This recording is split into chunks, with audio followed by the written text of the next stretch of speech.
Anar Nəcəfli, yenə səni salamlayıram. Məhəmmədi yol, Anar Nəcəfli. Burada olan tıxaclar səndən indi hələ gecə saat 11-də tıxac azdır.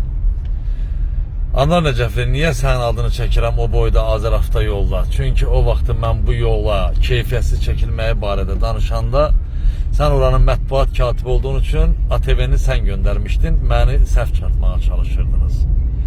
Bilirsən, Anar Nəcəfli, at izi ilə it izi qarışan cəmiyyətlərdə nələrisə sübut eləmək çətin olur. Ədalət də gec təcəlli eləyir. Ədalətin vaxtında təcəlli eləmək üçün at izi ilə getməlidir, it izi ilə getməlidir. Təəssüflər olsun ki, bu hələ ki mümkün deyil. Bəlkə də mənlə bağlı planlarınız da başqadır ki, ay Allah, bu adamı nətər susturaq, neyniyək?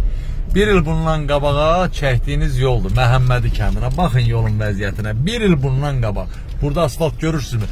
Ömür boyu burada tıxac olmayıb. İndi saatlarla, hələ yenə deyirəm, gecə saat 11-də insanlar çəkilib gedib. Saatlarla tıxac olur, Anar Nəcəfli. Bir mənə də görün bu tenderdə hansı şirkət qalib gəlmişdi. Mənə maraqlıdır, sadəcə olaraq dövlətimiz bir dənə çıxa deyə ki, bax, bu Məhəmmədi kəndinin yolunu, indi Məmmədli deyirəm, bəziləri məni səhv başa düşür, çünki artıq Məmmədli qoyublar adını. Bu yola Anar Nəcəfli nə qədər pul ayrılıb, tender neçəyə udulub, bax bir dənə bunun mənə izahını verəsən. Mənə yox elə cəmaata. Anar Nəcəfli, vaxt gələcək, dövran dəyişəcək, atlar at izi ilə, itlər it izi ilə gedəcək qardaş. Hələ ki keyfinizə baxın.